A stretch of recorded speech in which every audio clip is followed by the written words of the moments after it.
Aaron. Great. All right. Good morning and good evening to Warren, and thank you everyone for joining our Leading Your International School and TAR Services webinar today.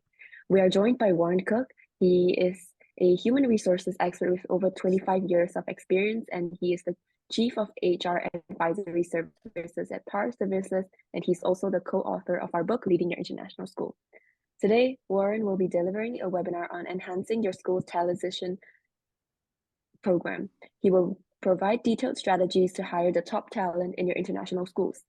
If you have any questions, please leave them in the chat box, or Warren will open the floor to participants in after every slide. So yeah, we would also appreciate for all participants to have your cameras on if that's possible. Thank you. Warren, I'll hand Great. it Thanks over so to much, you. Jane. Yep. Appreciate it. So all that's just to say I've been doing HR for a little bit of time. I've hired thousands of people. I've interviewed people in private sector, public sector, both as an HR leader, both as a manager, people leader, my own businesses, and as a consultant. I've actually owned and operated 3 different staffing firms in the past, talent acquisition firms as well. So I love working with organizations to hopefully achieve their goal of hiring the best talent and making sure their processes are scalable, repeatable, and really focused on how to make sure you're hiring the most effective talent in an efficient way to reach your goals. So that's kind of what the goal is here today. We're going to cover the interview process just holistically, and you both, or one or both of you might have been on the other process. So it's some of the same topics, but it's presented from the employer perspective. We're going to talk about the talent acquisition program itself, interview training and alignment, and why there's some important pieces to that whole concept, strategies and tips to do successful interviewing, interview do's and don'ts, a lot of strategy there, and tips on how to have a really strategic and effective interview itself. And then we talk a little bit about the selection process. Since there's only 2 of you here, and I love being interactive, on every slide, you don't have to wait. Feel free to go off mute, ask a question. Before I go forward on any slide, I'll ask you if you have any questions. My goal, just like if you've been on a prior webinar, is to really make sure your questions are answered, that we have an interactive discussion, that it's very inclusive and engaging, and you feel that this 75 minutes or so that you spend together with me is really beneficial for you. So without further ado, I will say that are both of you involved in the interview process? Do you both have responsibilities currently in your roles as far as having to hire talent?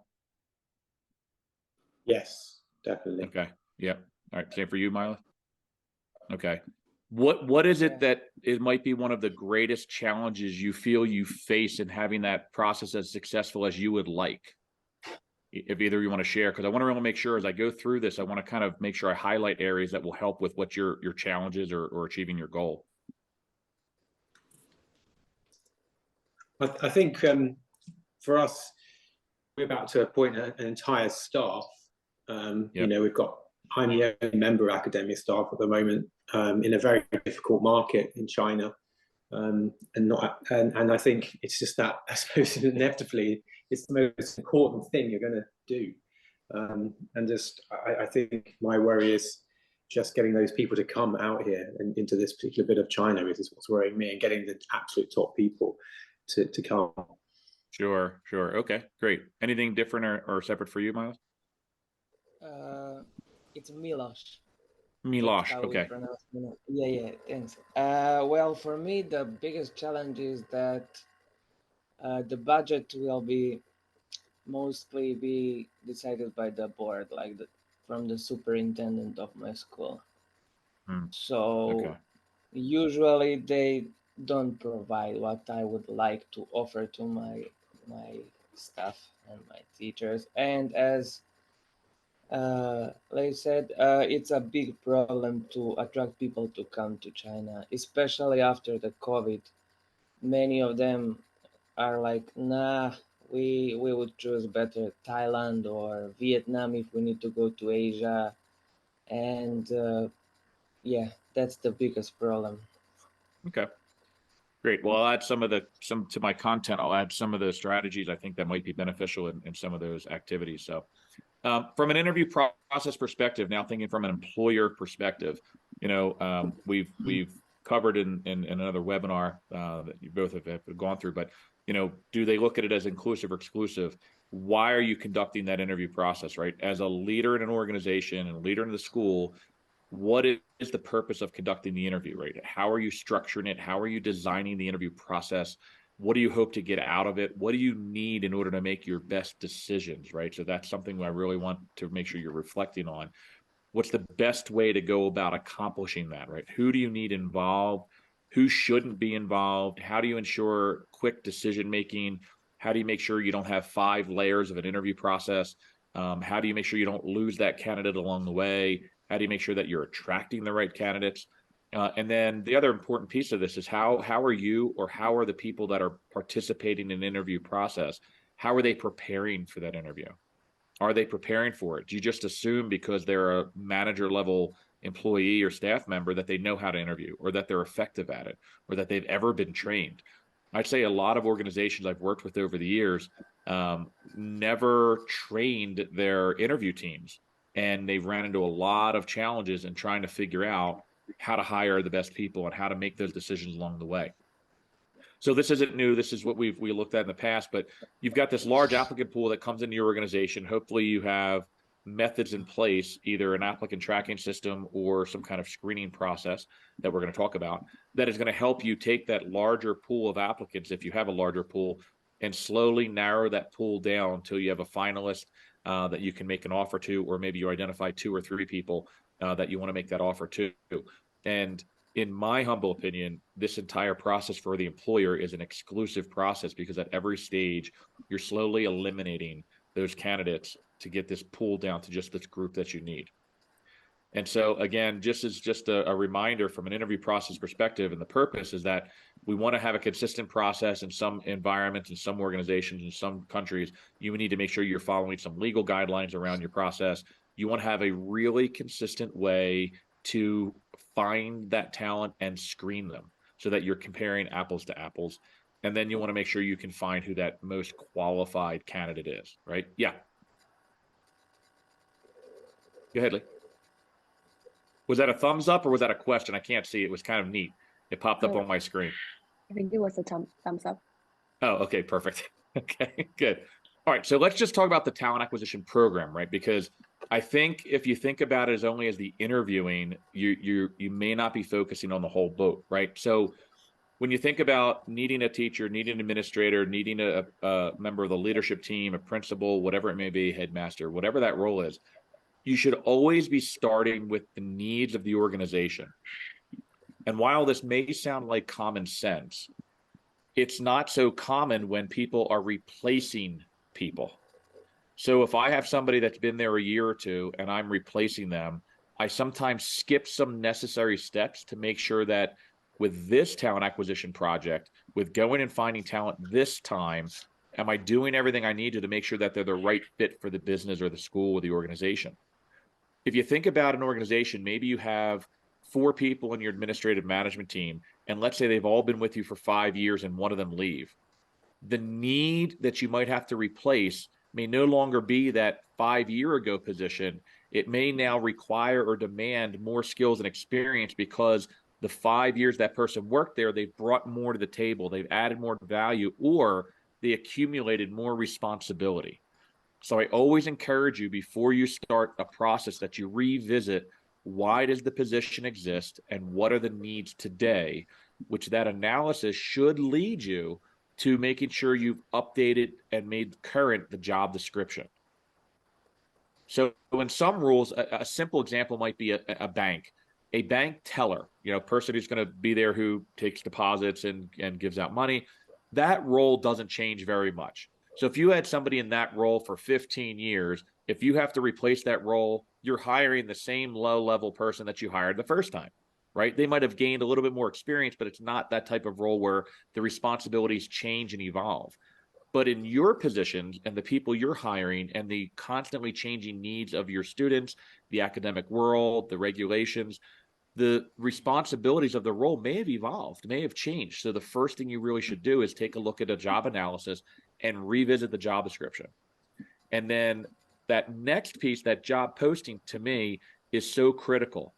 And the job description and job posting are two different things.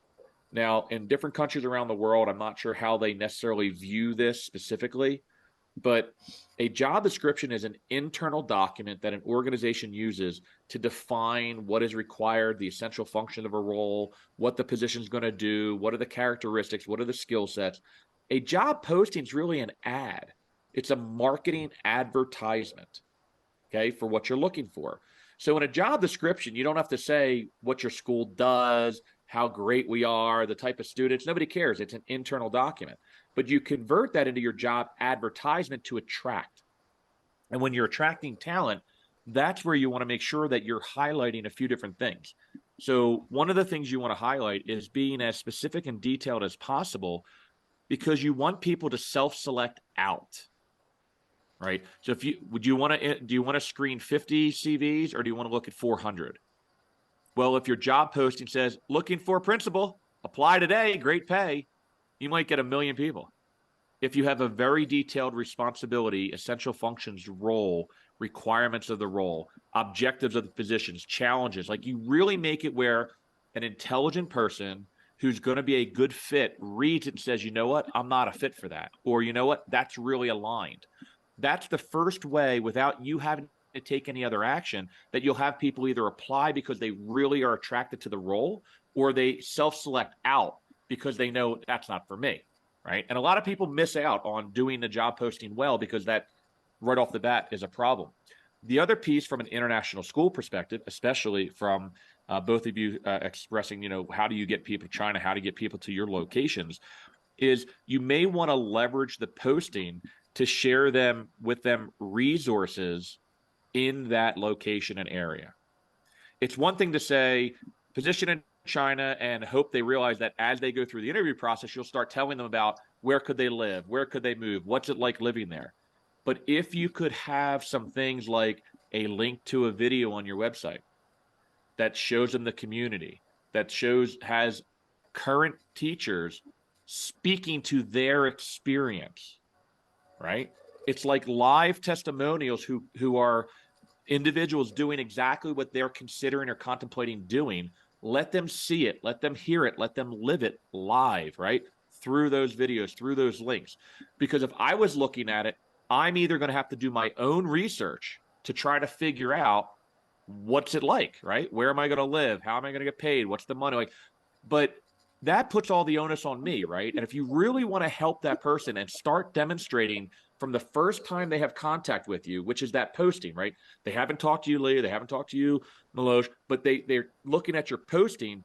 How do they feel when they go, oh, wow, there's links to the community, there's links to relocation, there's links to videos about what this experience is like, the pros, the cons.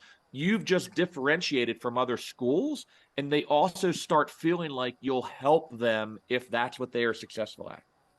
And you want that. You want that applicant to feel like, if this goes well and I interview great and I love them and they love me, are they going to help me get there?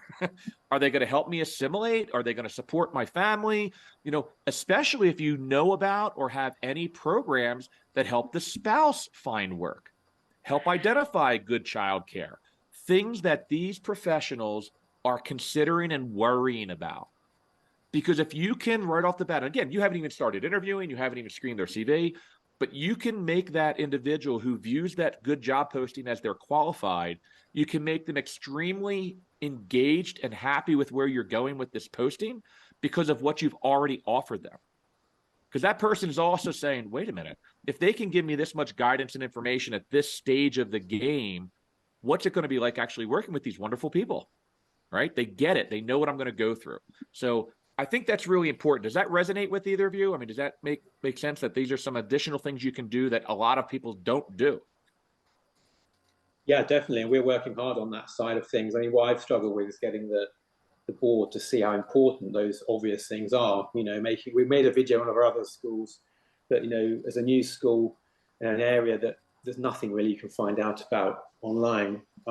That's my challenge, is actually persuading people how important that is before we go out with job descriptions and job postings. Yeah, no, that's great. I'm glad you see the value in that. It is hard because if I were to just Google it, I don't know what I'm going to find, right? I have no idea what I might even find. Milosh, any thoughts on that?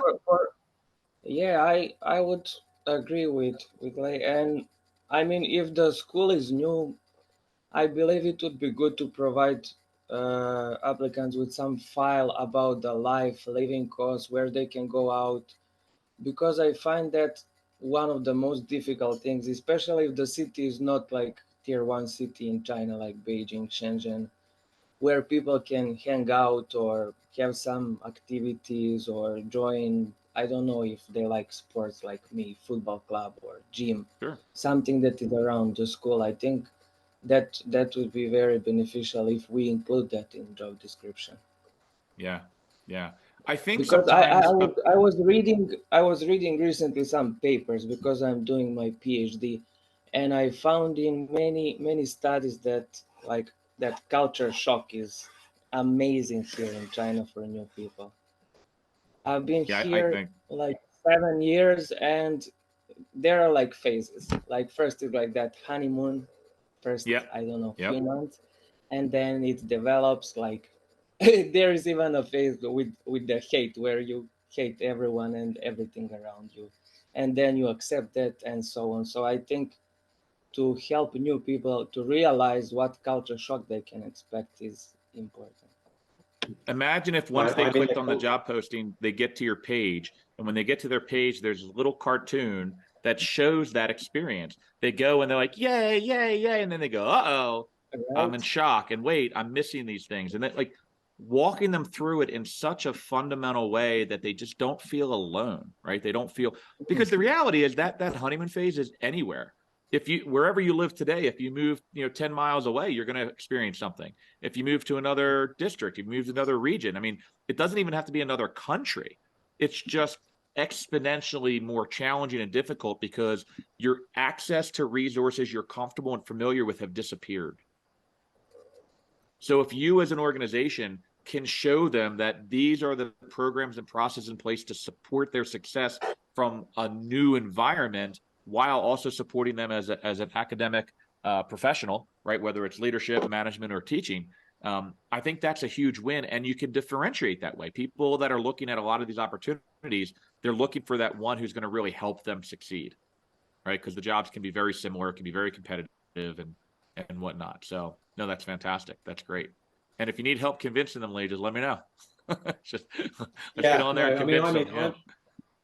Yeah. I'm in the other phase. I've been here 3 weeks, so I can identify what Milos is saying, and very little support really with culturally here. I mean, support of finding a place to live, but otherwise, how to eat, nothing. Having to just work out where supermarkets are. And I wouldn't have come if I'd, based on the research I did. So just to back up your point, the research I did for coming here, the location of our school changed. So I'm in Guangzhou, so I'm in tier one city, but in a corner of it. But Right. I wouldn't have come based on the information I found out in advance. And there was nothing. No one offered me anything, despite asking. And I Right. told them that if I was a normal teacher, as a headmaster, it's different. You can deal with this stuff. But if I was just a teacher with my family, I would have said, forget it. So I can Yeah. really back Yeah. up from It's a experience. it's a real challenge, and I think that's why, when you have multiple people advocating on your behalf and helping them see these visions and hopefully supporting you to communicate that message, maybe we move the needle, right? Because we kind of say, this Yeah. is your goal, you can't reach these goals, and then we tie the ROI together, right? I mean, I get that a lot of contracts, I've learned that a lot of the contracts seem to be these 1 year contracts, maybe 2 years, and I get that people are looking for a location and back, but at some point we need to think about that, because let's forget international schools for a second, and let's forget the contract. It cost on average, at least in the United States, but I think that it's relevant anywhere, about 30 to 35% of a base compensation to replace somebody. You lose, I don't mean just like recruiting costs. The recruiting costs are nothing. It's morale, it's intellectual knowledge, it's knowledge transfer, it's continuity for the students or continuity for the parents or leadership, right? A change where you have retention problems, where people just churn and burn, and it seems like it's the model of the international school, you really run the risk of never having continuity, sustainability, and a feeling of belonging, where you are going to have working on a long-term goal. So that's on top of the challenges you've all just shared as well, right? So very, very, very challenging. And commend you for going after your doctorate. So then we talk about the screening process, right? The screening process could be a blend depending on your technology, depending on your systems and process. Are you letting technology do some of the screening on the front end, or do you have just resumes coming into your inbox, right? So really determining the right and most efficient way to do that is critical. And then if it is just a resume, or even if it is a system, at some point a human being is looking at it. If you don't train that person efficiently and effectively, you're going to screen out good people and you're going to screen in bad people. And I don't mean good or bad human beings. I mean like a good candidate and a less than desirable candidate. Another piece you want to really consider is your documentation. Do you have documentation? Can you defend your decision making? Do you have a documentation process that allows you to easily make recommendations to the final decision maker or to the board or to the leadership? Are you enabling through documentation wherever the decision needs to happen? Are you giving them what they need to easily make the decision? Or is it always just a phone call and I really love this guy. This lady was great. Da, da, da. Or are you giving them what they really need, right? So documentation in your talent acquisition program is really key, as well as what type of interview questions and interview styles you're using to uncover the skills. And we're going to cover that in depth. The selection process becomes critical as well. If you've got to go to the board to get an answer, if the compensation comes from somewhere else, if suddenly you don't do a good enough job in the screening and the interviewing, and now you're like, well, we really need someone else to interview them, and then we need someone else. Like, you just drag somebody through the mud. And I will tell you, I've seen processes that go 4 and 5 rounds. The ideal process I recommend for businesses, even Fortune 50 companies, is a behavioral interview round and a panel interview round. That's it. Unless it's at like the C-suite or executives, at those levels, I say you should have one more round of finalists, and it's less about qualifications and more about how the senior leadership team likes the person, because they have to work with them. But you've already determined they're qualified. It's not a qualification interview. It's a, hey, let's interact with this male or female and see how we interact, how are they strategic, how they're whatever, right? But at that level, you already are looking at a more strategic type of individual who hopefully has no problem interacting with those board members or that executive suite. And then the offer process, you should have a very clearly defined process. And I mean from internally, how do you get the offer confirmed? How do you get that offer approved? What is your process for making it? Are you giving a verbal offer first so that you can negotiate before you waste time drafting it up or writing it? And then how much time are you giving the applicant? Are you giving them too much? Are you giving them not enough time? Are you involving, because it's an international move, are you making sure you're involving the spouse through the conversations? Do you allow them to be on the call when you're making the offer? Do you take a proactive, intentional initiative to involve the spouse in asking questions about the school? Because if you make both individuals feel really good, they're going to already start feeling more supported, right? So it's not hard to do those extra steps, but a lot of people just don't do them, or they don't think about them, or they don't see how strategic it can be to help them. And the last item really on like just your talent acquisition program, how are you communicating with applicants through the process? Are you letting them know right away when they don't meet minimum qualifications? Are you letting them know what the process will be? Are you transparent about the benefits, the potential compensation, the relocation support, the support once they're there, the details of the role? Through the interview process, did you tell them this is going to be the first round, this is the second round, this is how long it's going to take? Because the more transparent and clear you are in setting their expectations, the less they become disappointed, and the longer you can hold on to them if they are interviewing with other schools, right? If someone says, I know this is the process, it's 3 steps and it takes 2 weeks, and then a decision from the board, that's better than just constantly wondering, follow-up emails, chasing to say what's going on. I always try to make sure I treat applicants like I would want to be treated, especially as challenging, as difficult it is. Treat them with dignity, respect, because even if they don't work out, they know other people, and often they might even recommend somebody else that might want to come to your school as well. So really think about your communication interaction with them. Do either of you, your schools have applicant tracking systems that you use, like automated systems? We don't. I'm not aware of any of us. No? Okay. Because a lot of times it's really simple to, in an applicant tracking system, you say your 4 or 5 stages. You'll say, initial application, first round interview, second round, panel interview, follow-up decision, and then you can craft and design what that language would be, and all you do is change the status to whatever stage, and it automatically sends those communications. And so you can save a tremendous amount of time while enhancing the engagement with the applicants by using some of these tools and technologies that are out there. And it's something I'd be happy to help you explore as well if you ever need to. Any questions on kind of like everything you should be thinking about as a whole program? Because we're going to dive into this, but this is just like program. Makes Warren, sense, I think, Warren. what do you think? Okay, like you go. No, I was just saying it all makes sense. Just saying Oh, it for me. okay. Oh, thank God. What do you think about the official pay scale, like on the website or in job description or something, like additional document? So in the U.S., many states have legislated this. It's a legal requirement to post the compensation.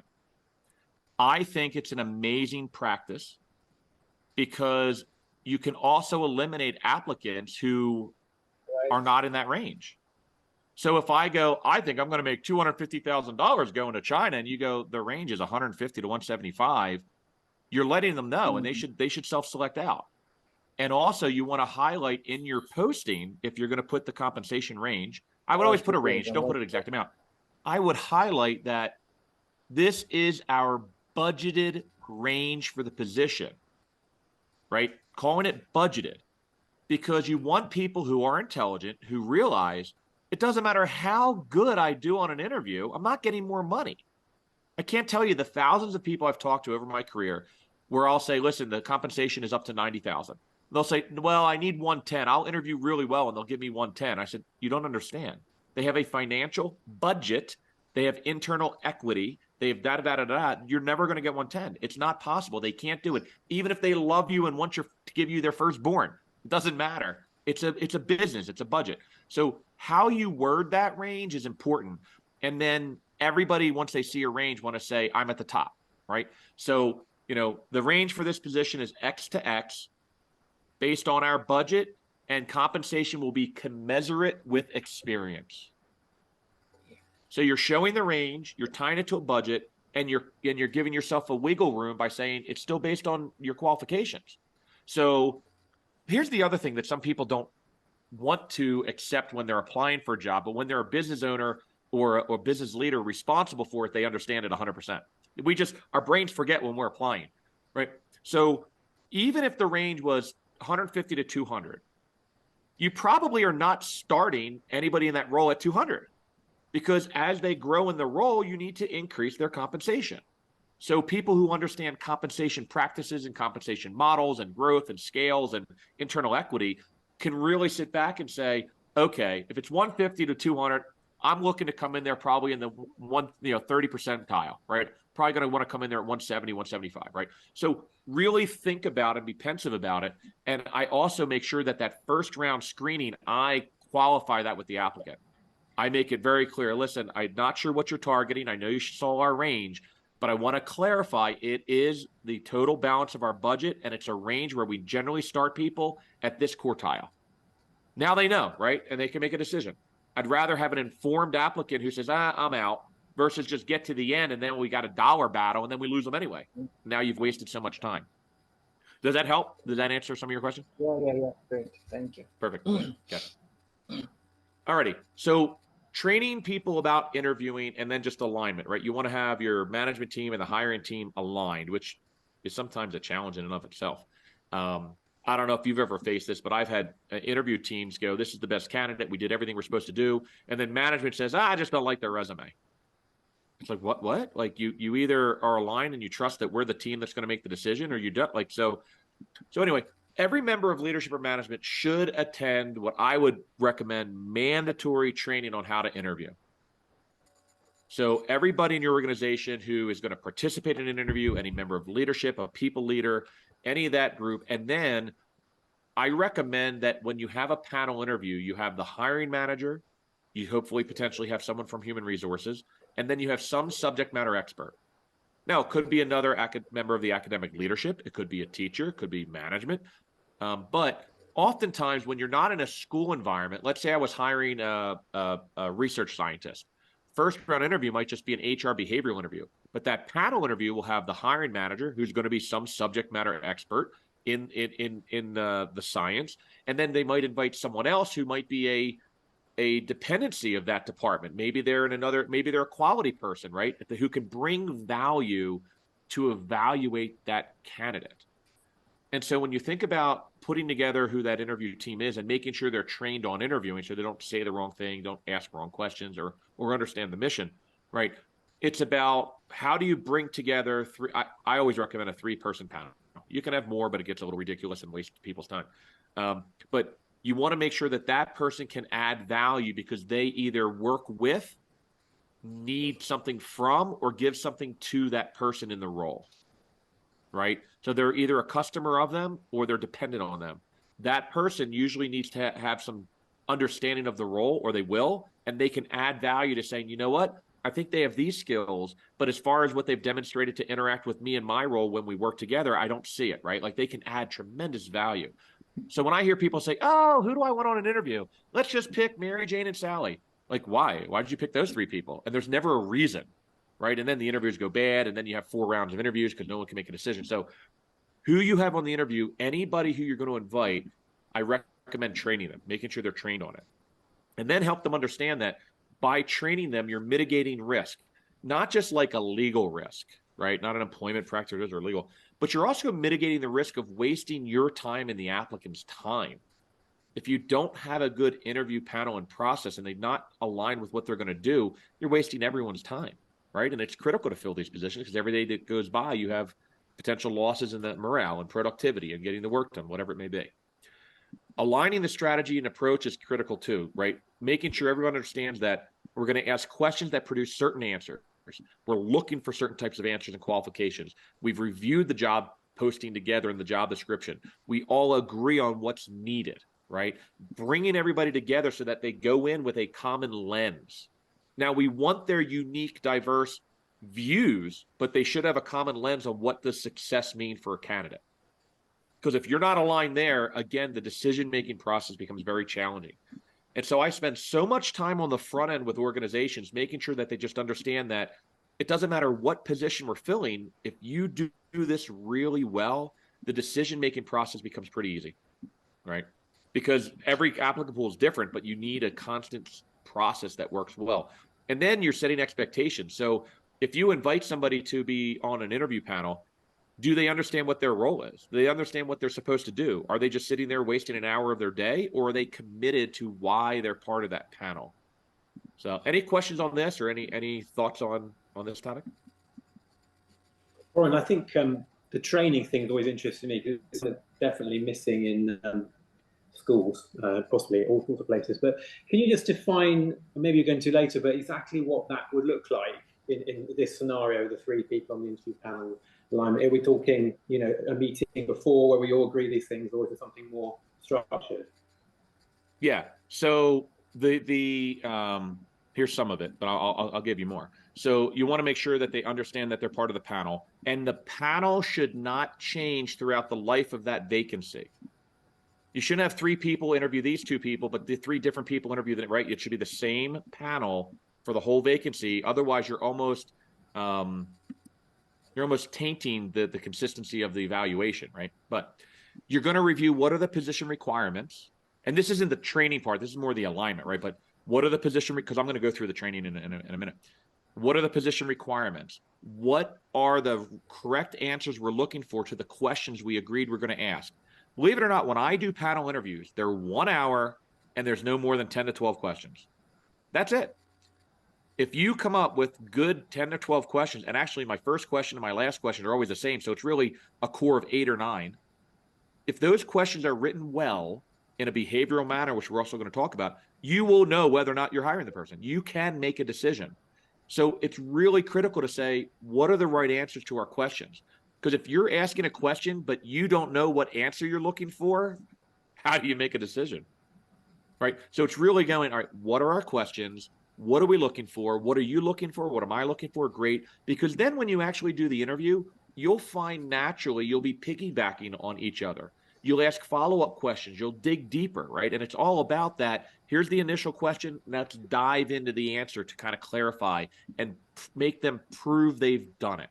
We don't want them telling us they could do it. We want them proving that they did do it. And then, what are the competencies we're looking for? What experience is really critical? Because the other thing I'll share with you both is that once I get someone from the resume CV submission to the first round interview, I never look at their resume again. I don't have it in front of me during an interview.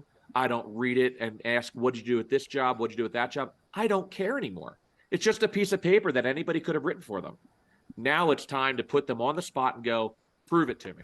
Prove you're our fit. Prove your value, right? So, and I don't ask people, well, at this job, what did you do? At this job, what did you do? Who cares, right? It doesn't matter. So consistent, appropriate questions. You want to make sure the questions are relevant.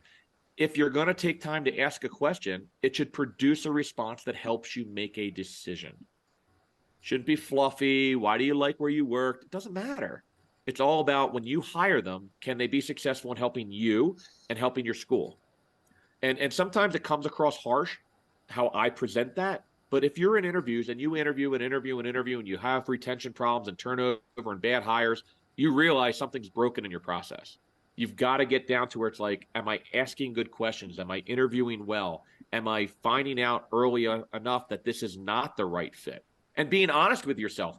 The longer a position's open, the more desperate we get naturally. Like, oh my God, school year starting, or I need to fill this or whatever. And we start getting lax. If you get lax in your interview process, you're setting yourself up for failure also. And then you want to be able to make the hiring decision. I'm going to talk more about the training in the other slidely, but if I miss kind of what you want to hear, just bring it up and we'll cover it. Is that fair? Okay. Yeah, sure. All right.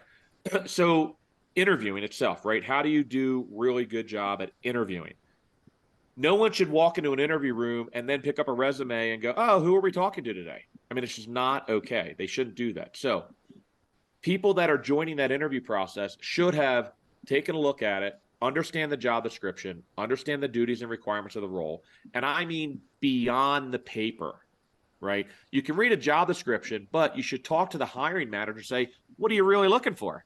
Right? If Jane, Lee, and I were on a panel, we want to get together and go, all right, we know the role says this, but remember the last person, they failed at this and they weren't good at that and we didn't have success in this. What do we really want, everybody? Right? Like bringing it together to go, what does it really mean? What does this piece of paper tell us about what role we want to fill? And where were they successful and where were they weak? Anybody on the panel should be able to answer general questions about your school, any benefits, any support you offer, the role, the challenges. You don't have to get too deep, but if you can't answer common questions that are okay and appropriate to ask, you're not really prepared to be part of that panel, right? Now, you could certainly say, oh, benefits are handled by HR if we make an offer, but that person might be only making a decision if the benefits are good. So you want to be able to at least be able to say, oh, it's a very comprehensive benefits package. It includes these various things, but for more details, we're going to have you talk with HR, right? Type of thing. But if they ask, what's the greatest challenge of the school today? What's the type of attendance? You shouldn't be like, well, I don't know. We're here to interview you. Like, it's mutual, right? So be prepared to answer questions that they might ask too, at least pretty general questions. You should have defined interview questions before you get into the interview process that every member of the panel has looked at and they agree to. When I work with organizations, either as a consultant or internally, every position in the organization has a correlating interview questions. I have a behavioral interview sheet, and then I have questions for that position. And I create it, I review it with the hiring manager, I review with the subject matter experts, we finalize it, and that's what's used in the interviews until we come back and go, wow, question 7 is not working anymore, let's change it. So I don't wait until I'm ready to hire or go through the interview process. Every position that has a job description has a correlating behavioral interview screen sheet and a correlating interview questions. Because you don't want to wait till the last minute we're all busy. Shocking, right? We all get busy. So you don't want to wait till then to try to figure out what am I asking. You want to do it intentionally and strategically. And then, they should review the application or resume. At some point, they should familiarize themselves with they shouldn't walk in saying, who are we talking to today? But again, I don't do a deep dive. I just kind of do a high level. Okay, yep, I'm talking to Jane, and this is what's going on, right? So that's the type of thing from a preparation for that interview. Some things to do, though, if you're not at the interview panel stage, if you're responsible earlier on in actually reviewing the resume for qualifications, and I'm sure both of you have had to do that as well, it sounds like.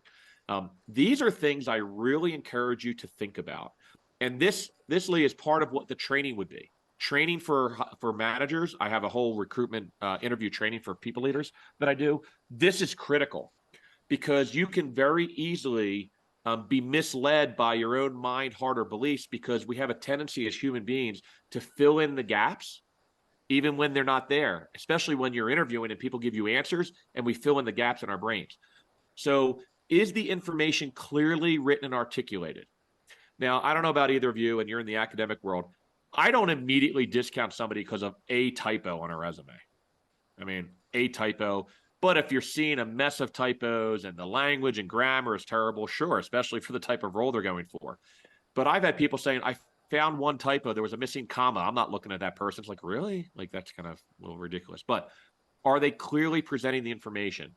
Did they squeeze 4 pages of information into 1 page because they think a resume has to be 1 page and it looks like crap, right? I mean, like, how are they presenting? Because the reality is that piece of paper, that CV or resume, is how they are representing who they are to the school, right? Think about it. That's their one way before they even meet you or talk to you to represent who they are. And if they aren't clear at that stage, they are probably not going to be very clear past that stage. Not everybody's great resume writers. I'm not saying they have to have an amazing resume, but is it clear? Is it easy and legible to read? Can you understand it?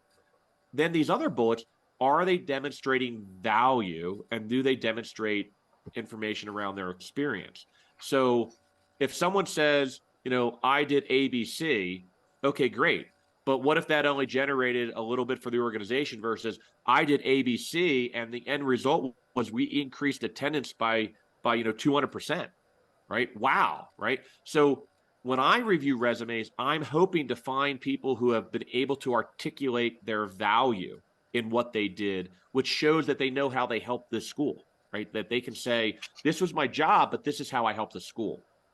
Because again, if someone writes that way, they generally will also speak and present that way in the interview. And that's the candidate you're looking for. You immediately are raising the bar. Watch out for job CVs and resumes that are written like a job description. And we talked about this in the other session, but if it says I was responsible for this, responsible for that, responsible for this, I generally don't move those people forward in the process because they actually haven't shared or presented with us what they did. They only shared or presented what they were supposed to do. And so that's why I talk about situation, action, results. A really good CV or resume is going to say, here was the challenge, here's what my role was, here's what I did, here's the result. And they're going to either use that to show experience in some skill set, or they're going to use that to show value to the organization. And those are the type of people you want, right? That's the higher level caliber person that's going to come in there. And then this last bullet's important because we do have unconscious bias. Are you both familiar with unconscious bias? Yes. Okay. Yeah. Milosh? Okay, good. Yeah. So when you're reviewing a resume or anything in life, there are some unconscious biases. You want to try to avoid immediately eliminating somebody who maybe never was in that principal role, maybe was never in this teaching role, maybe was ever in this, but you can see clearly that they have education and other experience and transferable skills that do align that would make them successful in the role. Don't quickly jump to eliminate them if you can see the alignment, because that's an individual who's ready to take on a new challenge. They're willing to, and they adopt change. They're willing to take risks, right? So that person is someone I want to get to know because, wow, change is the only constant in life, and the school is going to experience changes, and different people, different programs, different budgets, different economic situations, all these things. If you find someone who's really advancing their career through transferable skills to take on a new challenge in life, they may be worth that conversation. Again, if the other qualifications are met, right? I don't mean just like give anybody a shot, but if they've met other qualifications, be cautious not to just immediately discount somebody because of transferable skills. How's this resonate as far as when you're reviewing the piece of paper that they send you? Maybe they put it on, $20 bond paper with a pretty heading, but none of that matters. It doesn't matter anymore. I don't know over there, but do people still walking and handing resumes? Because that was a big thing years ago, and now with the internet, It's just a PDF. It doesn't matter anymore. So You get lots of emails, Sure. Warren. That's the answer. Yeah. say that again. Lots of emails with Oh yeah, CVs lots of coming. emails. Yeah. Same. Well, same, I mean, same. that's the thing too. Like, you know, it's are you leveraging your time effectively, right? That's why I promote my talent acquisition program, because one of the things is the amount of time you're taking to review resumes, you could have someone else do it and make your time more strategic. And then the end result is high quality candidates, right? So it's kind of walking through that whole process. So do's and don'ts, and these are kind of like interviewing techniques and interview approaches and practices that you may want to stop doing or you may want to start doing in your organization.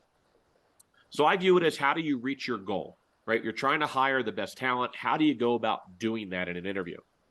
These skill sets here and these activities are really what's key, and we highlight this in the text that Andre and I wrote as well. But you should be listening as much as you can. You should not be in an interview using that time to get on a soapbox and talk about how great you are. There's no value in you talking other than asking the question, right? It's not about who you are, where I've been, what I've done. Look at me, I'm so powerful, or you're an ego. You're trying to evaluate someone's qualifications to fill a need in your organization. So listening skills are critical, right? You know, what's the old saying? 2 ears, 1 mouth, right? You should listen twice as much as you talk. So the second bullet, never tell people what you want to hear. Do either of you know what I mean by that? Yeah, Yeah. I've seen this a lot. Yeah, yeah. Milos, right? So let's say you need somebody who has built a new curriculum program. And you say, hey, have you ever give me an example of when you've built a curricular program, and they start struggling, and you go, you get together with the academic team, you get together with the quality person, you get together with and you start walking them through the answer. And then when they say the littlest amount of nothing, your brain goes, they answered that one. Great, let's move on. When they really never did. And so be careful of not telling them what you want to hear. And I will tell you, I don't know if I have it on this slide, but silence is golden. I also have this other technique I use. It's kind of nasty, to be honest with you. So I've asked people questions in an interview, and when they say the correct answer, this is my response. Oh, really? Okay. All right. And they're like, oh crap. Like, what, did I answer it wrong? Like, and then they just start giving me more information, which is fine. And then when they answer something wrong, sometimes I'm like, really? Wow, that's fantastic. Okay. So that's how you did that? Wonderful. I'm not trying to let them read me to know kind of how they've answered. But then they might answer a question and I just shut up. Like, I just stop looking right at them. I'm just sitting there, and they get really nervous. And you'll find that that nervousness causes them to start talking more, and they'll share either information that's very helpful, or they're suddenly going to derail themselves and share something that's going to help you go, this is not the right person. And you don't have to use it the whole time, but once or twice in every interview, I kind of pause. I kind of just shut up and listen. Sometimes I just act like I'm still making notes, and then they get nervous. They're like, too much quiet. I need to say something. And they start running their mouth. I call it diarrhea of the mouth. They start running their mouth, and next thing you know, they've either helped themselves or they've hurt themselves. Remain impartial.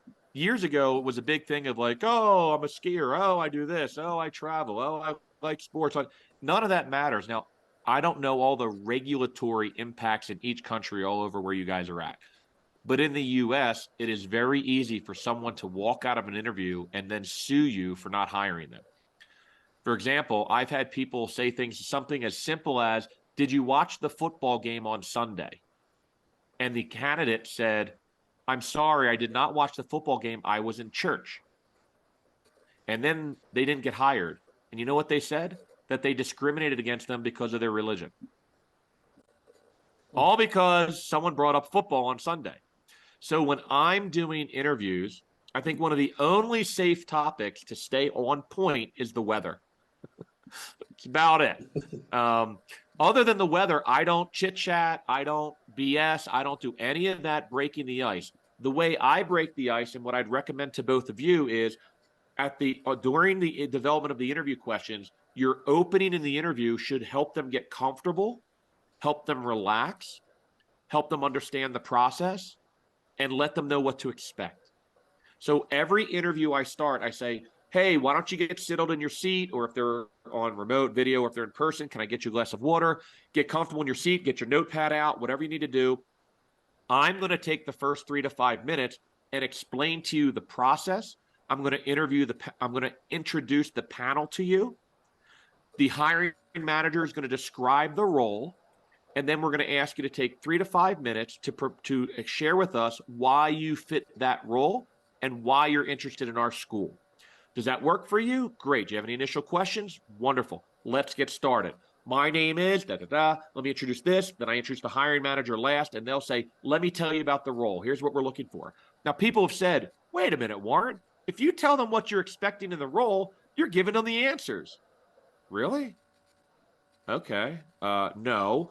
It's a behavioral interview. We're going to ask them to share their past experience with us. So telling them what I'm looking for doesn't give anything away. They still have to prove they're capable of doing it. And I've been doing this 5-minute opener for so many years. It sets a candidate's mind at ease. You'll see them relax. You'll see them feel good because they know what's expected. And I tell them, after you do that and after you share that, we're going to go through this. This is the panel interview. We make a decision after this interview. I joke with them. I say, basically, when the interview's over, you're going to leave and we're going to talk about you behind your back. And they always laugh. They're like, well, you're going to talk about behind my back? Yeah, that's what we do. That's what an interview panel does. And before the interview's over, I'm going to give you an opportunity to ask me questions. So now they kind of get what's going to happen to them, right? They can lose that fear and get more comfortable, and you get much better results.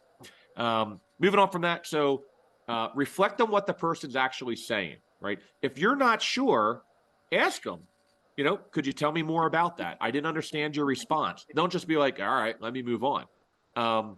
This other one here about that being quiet, right, is say something at the end. So if they answer a question, they go, again, then I always worked with the president. You go, so you always worked with the president? And you kind of just let it drip off, and they'll just start talking again. They will. So really good techniques to get everything out of them. Some people don't like this next one, letting the candidate interrupt you. I don't mean someone who's rude and disrespectful, but if you've ever been on an interview, sometimes you remember things after your question and answer is done. I never have a problem if someone says, Warren, I'm sorry, but remember that other thing we were talking about? Can I add a little bit more to that? Absolutely. Go right ahead. Because their brain just remembered something. I'm fine with that if it's done respectfully. Don't just say, nope, we're done with that. We're moving on. Like, make it conversational. Record when you're documenting, record what you heard, not what you wanted to hear. So if someone says, I did X, don't write, they did X and did this and did this and did this. Don't add your own experience to it. Don't embellish their answer because you know maybe they did more. Only capture what they actually said to you. It's not about what you believe they could do. It's what they articulate to you, which helps you differentiate top talent from average talent. Build rapport through respect in there, and then obviously try to make it conversational. Any questions on these first few techniques? I've got some more about trust and honesty. Good on these? Okay. Good. Thanks, Ryan. Believe it or not, applicants lie. Did you know that? Sometimes they lie. So these are techniques you can use to try to uncover if you sense dishonesty or misrepresentation. So sometimes if they answer very quickly, they say, Milosh, I already answered that. Oh, as I said before, well, you can ask 4 different questions and ask for different answers. You could say, well, give me another example. Why not? If they actually can do it, they can give you another example. When they're very quick to not give you that, or it's that non-answer, we've covered that. I already told you that. That's a problem. Those are red flags for me in finding top talent. This next one, downplaying negatives and helping the positives. Be careful how you react if someone answers terribly, because we all learn from our mistakes, right? We learn from errors and mistakes, and someone may share something with you where it wasn't such a good thing. If you react like, oh my God, I can't believe you did that, they didn't fire you right away. But if you encourage them to say, wow, okay, yeah, we do make mistakes. What did you learn from that? How do you handle that in the future? What do you do differently now that you learned from that experience? You can get so much insight about that human being, about their behaviors, about their characteristics, about their work ethic. So don't immediately react negatively just because they're sharing something that went wrong, because there's none of us on this webinar right now that haven't had things go wrong in their career, in their job. We've all made mistakes. We've all had things we would like to have done better, but we should have learned from them and grown. Your reaction could actually stunt them from sharing. They get nervous about sharing things that were negative, right? But if they've been trained or good at this, they will turn that negative to show you why that's now valuable. And these suspicious stories, if someone tells you any kind of answer, and you guys are the experts, right? You're the panel. You already know what you're looking for. Ask that person to tell the same story backwards. They can't do it. If you are fabricating your experience or lying, most people cannot tell the lie backwards. You say, well, why don't you walk me through that curriculum development from the end? You've launched it, now go backwards. How do you work back all the way to how you initially come up with it? They struggle, and you'll catch people. So have them reverse the story, tell it in a different order.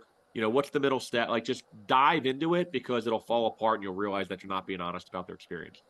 And not always lying that they've done something they didn't. Sometimes they're fabricating answers because they've never done it. Not that they did it differently or wrong, but maybe they never did it. And it'd be better for them to represent transferable skills than to make it up. Is that helpful as far as honesty and techniques there? Good. Yeah, all right. Great. Are you both familiar with traditional interviewing versus behavioral interviewing, or is that a new concept, behavioral interviewing? I'm quite interested in behavioural interviewing, because I think we do some of it in my last school, but it's something I don't think we very often talk about specifically in those ways. Okay. You know, we usually have interviews and have some behavioural questions and some others. So I'm quite interested in being really clear about this. Sure. Good. Okay. So one of the things here from behavioral, same for you, Milosh, is that common for you as well? Kind of new territory? Yeah, and I'm glad that I was in your previous webinar. Yeah. So there are different approaches, and you know, traditional interviews are give me your skill sets. They might do personality tests. They might ask about some things you've done, but these are examples. What's your goal? Why do you want to work here? You know, give me your strengths and weaknesses. I do the strengths and weaknesses questions, but I don't ask it like that. I have a very unique way of asking, and when I train people on it, it's just a phenomenal way to get information. And these hypotheticals, these aren't necessarily terrible, but they're not going to help you elicit the best candidate. It's not going to get you the best answer. Like I tell people, I train people to respond behaviorally. I train organizations to ask behavioral questions. And so this first bullet here, it is one of the most ridiculous questions I think anybody can ask on an interview. If I ask an applicant and I have 1 hour of time, tell me about yourself. What in the world might I hear? Anything. Their kids, their travel, their vacation, their sports team, their hobbies. What do I care? So this should be scratched off of every interview, because it's not related to the essential functions of the role, why the job exists, and what makes somebody qualified. Okay? So sometimes these questions are ridiculous. Switching quickly to behavioral interviews. So I don't know what your experience has been, but there's commercials and advertisements in this country all the time, or there were many years ago, where there was a lot of financial investors. And these financial investors would say, invest in us, you're going to make so much money, you can do this, you can do that, you can get rich. And at the end of the commercial, you would hear a lawyer who would speak at the end very fast, right? They would tell you, past performance is not indicative of future results, invest wisely. It's the disclaimer, right? Saying, we're not, you know, what we just told you is a bunch of crap. You might make money, you might lose money, right? Industrial psychologists like myself, we've done so much research on workplace behavior. That's what I study, workplace behavior. That past behaviors, how they did their work, how they communicated, how they interacted, what their work ethic behaviors were, is almost completely accurate and indicative of future work behavior. Okay? If someone gossips and is lazy in their last role, they're going to gossip and be lazy in a new role. If someone's proactive and innovative in their last job, they're going to be proactive and innovative in their new job. What your job as an interviewer is to find the top talent, is to make sure you're asking questions that allow them to show you the behavior. I'm going to pause on that. Does that make sense? You want to ask questions that force the applicant to show you the behavior, not tell you the behavior. Okay? So if I wanted to know whether or not someone's ever, how they handled a parent who was pissed off, I'm not going to say, what would you do if you had to talk to a pissed off parent? Because anyone can answer that question. But if I say, give me a recent example in which you had to deal with an irate parent, I want to know the circumstances, your actions, and the outcome. It's pretty hard to fake the answer. Both of you would immediately know if they were making it up because both of you have done it. So when you ask someone to describe how they did something, like the second bullet, I never ask somebody, are you good at communicating? I might ask the second question. Describe how you've recently used your ability to influence others to solve a complex problem in the workplace. Their answer, how they describe it, without telling me they communicate well, they're going to describe what they did, which will reflect how they communicated, how they influenced, how they were inclusive, who they involved, who they didn't involve. So even something simple as, are you good at scheduling your work? Do you have good time management skills? Yes. Okay, that told me nothing. But if I say, give me an example of how you prioritize your workday and an example of what you've done when priorities change unexpectedly. You can't make the answer up, right? You would know if they're not answering it effectively. And by the way, I can't tell you how many people answer that question for me. And this is never my final round. This is always my first round interview, these behavior ones. They'll say, oh, well, I do the most important thing first. And Warren's response is, thank you for giving me the definition of prioritization. But could you try and answer the question for me? Right? Like I just challenge them, like, this isn't a BS thing. Like this is a serious thing. So anyway, that's more of the behavioral. Here's some reminders for when you're interviewing, right? Stay focused on the job and the requirements.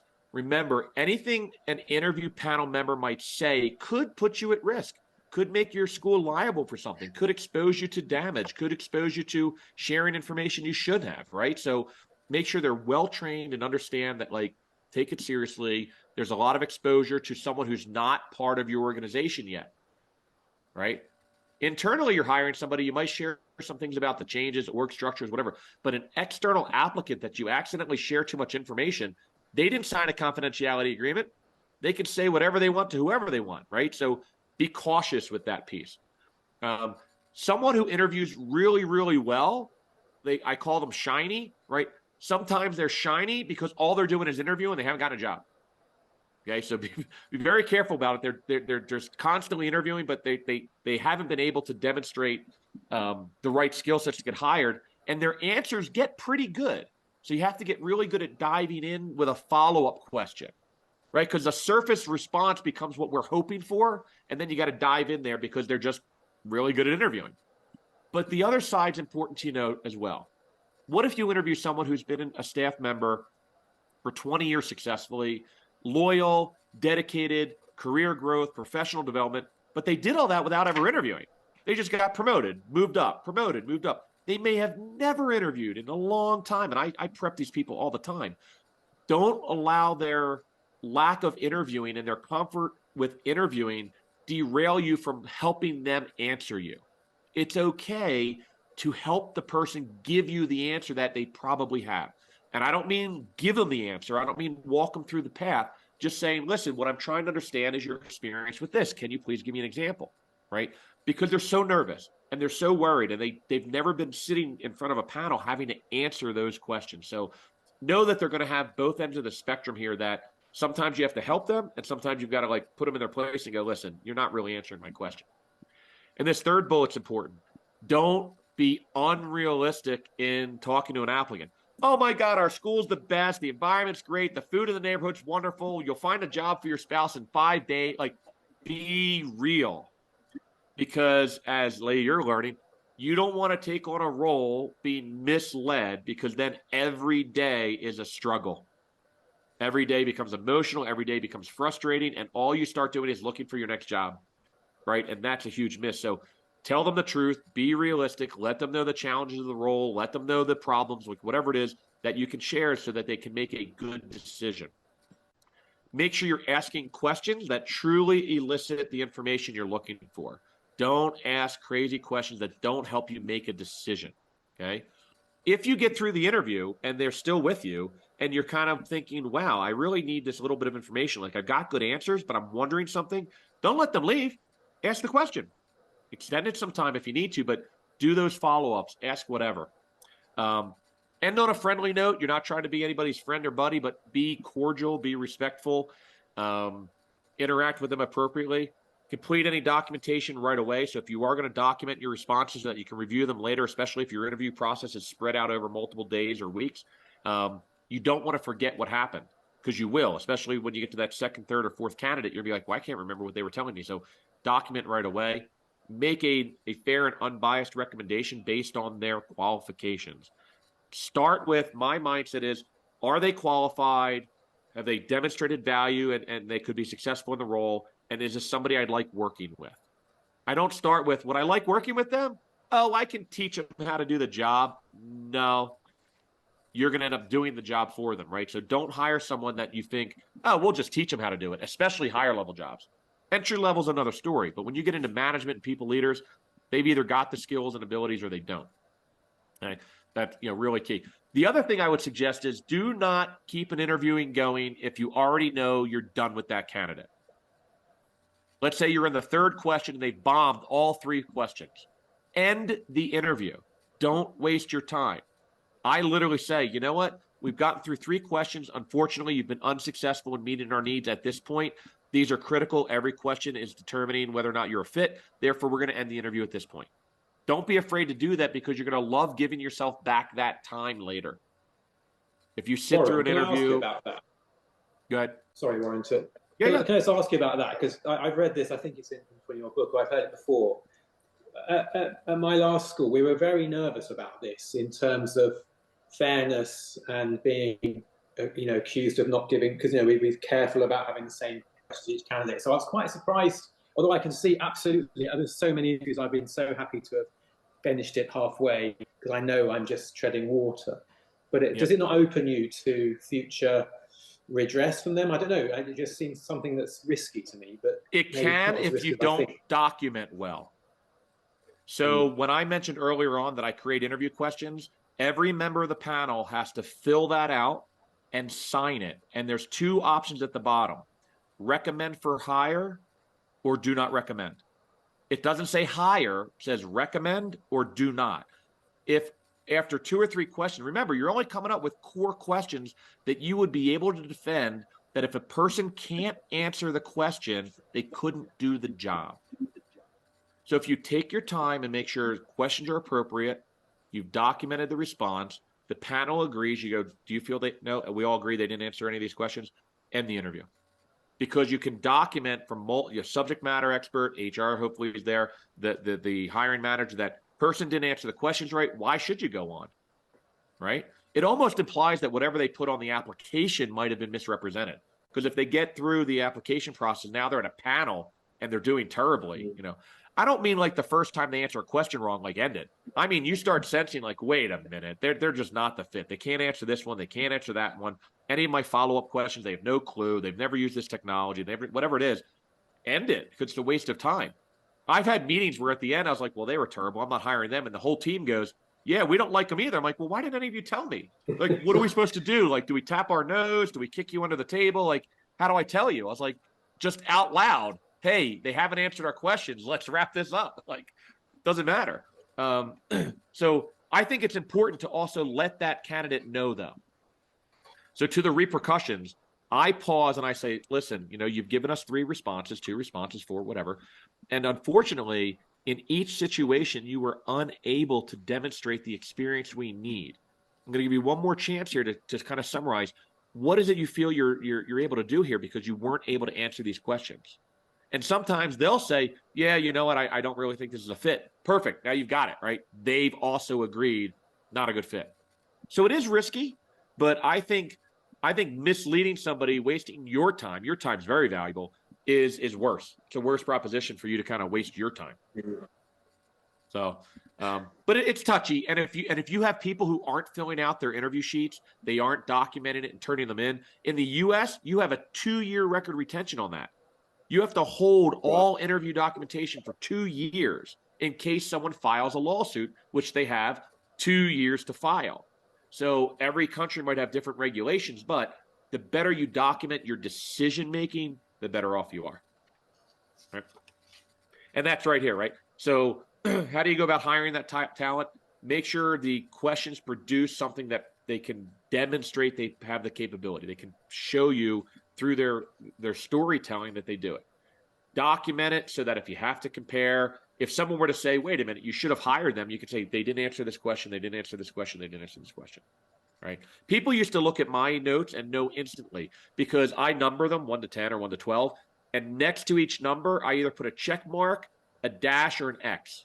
Check mark means immediately, if I have to go back later and review it, that they answered it right. A dash means, maybe they got there. And X means they didn't answer the question properly. So if I have more than one of those, I circle do not hire or do not recommend, and boom, I sign it and done. So that's really critical. The other thing is having a process, right? Documenting, having a review and approval process. When I build a talent acquisition program, there's that first round interview after the screening. Then there's the interview panel. At the end of the interview panel, first and foremost, every member of the panel should be treated as equals in that panel.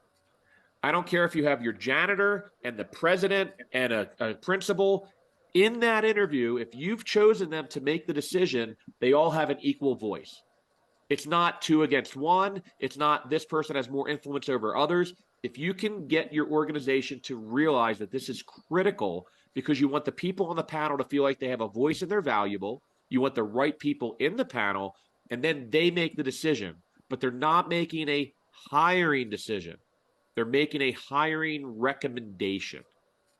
So I build a process that says we're going to screen appropriately, we're going to interview appropriately, we're going to make sure, and we're going to sign a sheet that I usually call recommendation for hire that goes to that final budget or approval person. And it says, we, the panel, have interviewed this applicant and they've met all the qualifications for this role. We recommend moving forward with an offer. Here's what we recommend for the offer, And you set it up. So the panel isn't hiring them. The panel is recommending the hire. Now, sometimes the member of the panel is also the decision maker, so that's fine, but I still do the paperwork. I still show a consistent process. So later, if that person doesn't do well, who do they blame? They have to blame the whole panel, not one person, right? They can't single someone out. And it also means someone can't influence the panel negatively and just bring on a friend or family member or whatever and all that nepotism, right? You eliminate some of those problems by building a good panel process. And then, you level set that hiring panel, you recommend it versus anything else, and then you get that final approval, and then, HR goes and makes the offer, whatever it's going to be. So the last thing on this slide I'll share with you, and we brought this up on some of the others. In my opinion, for an organization, doing a reference check is absolutely worthless. If after everything I showed you today and everything I presented you today, if you and your interview panel and your organization do not have the wisdom and knowledge to make a decision, shame on you. You shouldn't have to call someone else and ask them whether you should hire the person. You should use this interview process to make that decision for yourself, because the reference you're calling is probably someone that they know, someone that liked them, someone maybe they manage them, but maybe they were a terrible manager. Maybe they're going to bias you. Maybe they don't want them to get another job and leave. Whatever the reason is, make your process so airtight and so efficient that you can identify top talent and you don't need other people's opinions to make that decision. Because at the end of the day, if that's a bad hire, you can't go back to that reference and say, shame on you. You can't sue them. You can't get money out of them. Shame on who, right? Whoever hired them. So try to educate your organization that when you have a hiring decision and panel, we have made a decision based on really good process. We understand their capabilities, their skill sets, their qualifications. They've demonstrated their skills. We believe they can be successful in the role. Well, if you've determined that with your panel, why do you need to ask anyone else what they think? That's my opinion. But I bolded it because I really think references are a waste. I think in education, Warren, we're required to take references for child protection purposes, and I think I agree with you. Right. That's about the it. You have to have them on a register. But that's the only reason I think they're But to overused. me, that's more like background checking of criminal Yeah. background and risk quality than a reference, right? Like calling someone to say, "What do Yeah. you think of Warren?" versus was Warren ever have any complaints? Did Warren ever get arrested? Did Warren ever have allegations? Like, I think I view that very differently, and I put a lot of actually I've worked with some organizations who did not do reference checks, and the individual was a stalker. And it was actually in Yeah. private in government work. Every time he worked in a different agency in the state, the HR team got frustrated with what he was doing and just helped support him finding